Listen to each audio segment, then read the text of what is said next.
As a beginner piano player, it can be difficult to bridge the gap between your playing ability and how you wish you sound, right?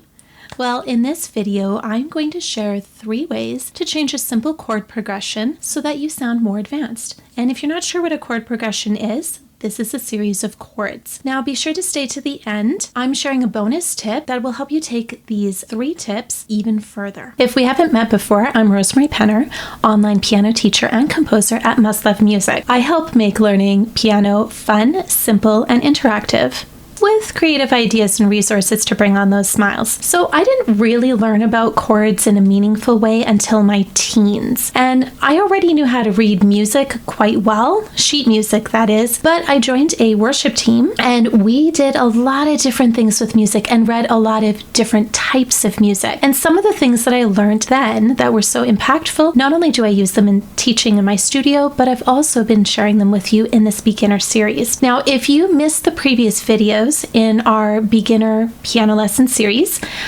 you may want to go back and watch those, especially if you start feeling overwhelmed, and this can happen.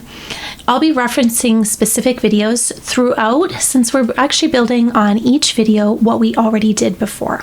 For this video, we're going to be using the 1-5-6-4 chord progression. It's incredibly popular. In fact, it is probably the most popular chord progression in all of modern Western music. Now, we first saw this chord progression way back in Putting Major and Minor Chords Together, Part 1. The link is in the description, and you might see it up at the top of the screen here. What we're going to do is we're going to change out the specific chords. So we did it in C major last time. We're going to do it in G major this time. And so we are going to be using G major, followed by D major, E minor, and C major. If you want, go ahead, you can quickly click back and you can actually get those just on like a little post-it. I'm going to keep mine right here on the piano. We're going to be repeating these as we explore, and we're always going to end on the G major chord. First tip I have for you is to play the chord in 2 hands. This is also known as open voicing. So a G major chord, okay, D major, E minor, and then C major. What we can do here, split the chord between the 2 hands. So let's put the outside of the chord, G and D, in our left hand, and then we'll put the B and the D in our right hand. Oh, that sounds pretty awesome, right? And we'll keep doing that.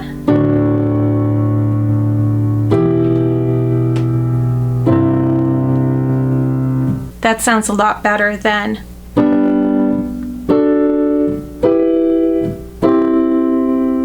all of a sudden we've got this great melody, and when we do it with the chords together, so we're going to hold 2, 3, 4, 2, 3, 4, 2, 3, 4, and 2, 3, 4. Well, what if we do them broken?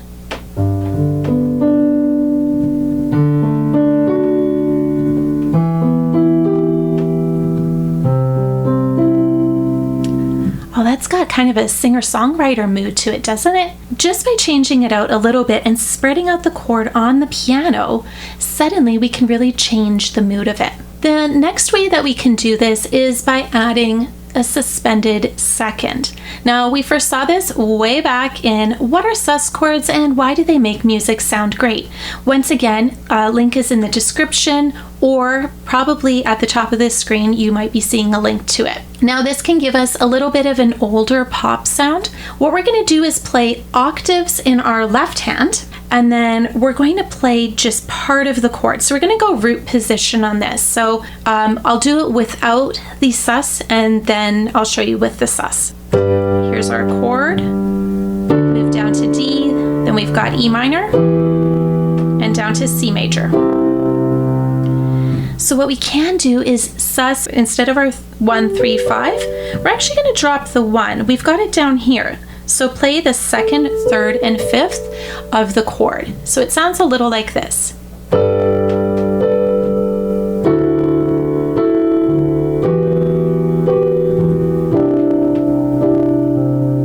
That sounds amazing, right? We can do all sorts of things with it. I would highly recommend keep pausing the video, try things out, come back. Now, what if we move a little quickly from that second to third note? Okay, this is another way that we can make it sound even better.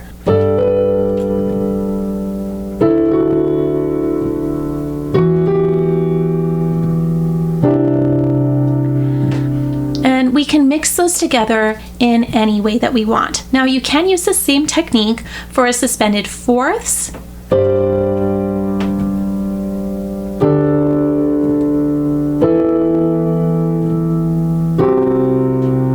Might not sound as great. I would probably recommend the or even suspended sixth as well. So the third way is that we can play with chord inversions. We saw this back in the easiest way to play chord inversions. You know what I'm going to say. Link in the description, probably at the top of the screen here. If you're wondering how chord inversions are put together, that's a great place to start. Basically what we're doing is we're playing the chords, but we're playing the notes in a different order. Now, the fastest way is you can choose either to move the bottom note up an octave, so instead of this, or you can take your top note and move it down an octave, so instead of our root or our home. I'll show you what this can look like.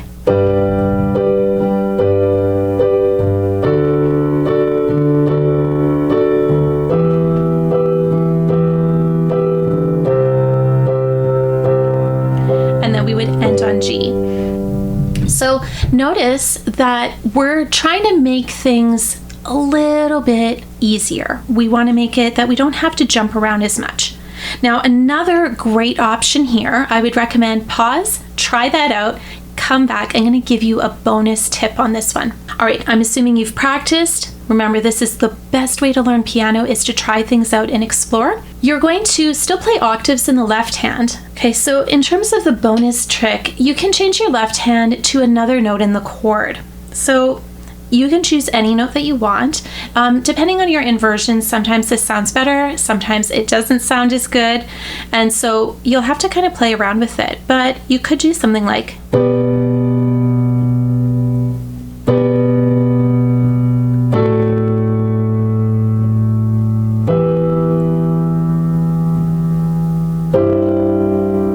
has a very unfinished feel to it, doesn't it? Before we get to the bonus tip, are you loving this interactive, exploring style of learning piano and want to dive a little deeper? Well, you can set up a free interview or meeting with me. I can help make learning piano simple, fun, and interactive for you, and I would love to be able to work with you. So just check the description for the link if that's something that you're interested in. So our bonus tip is add rhythm. We've seen this in multiple videos, but a recent example is how to play the 12-bar blues as a beginner piano student. What we can do is we could do something like left hand pop arpeggios. We're going to take the bottom note of the chord, the top note of the chord, and then play an octave higher.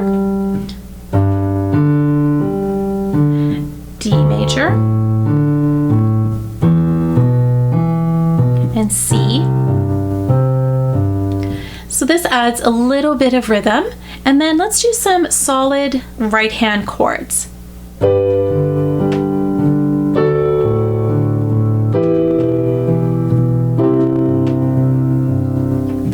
You could even add those suspended seconds that we did in tip or idea number 2.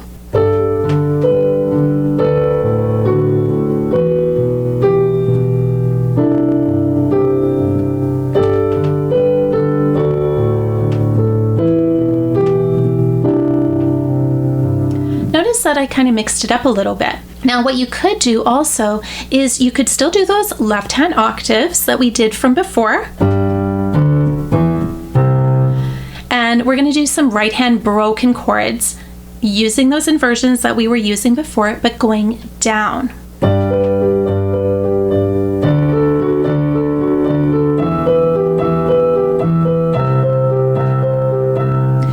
If it sounds like kind of similar or reminiscent of Clocks by Coldplay, yeah, we've definitely in the piano world, we have all learned that one.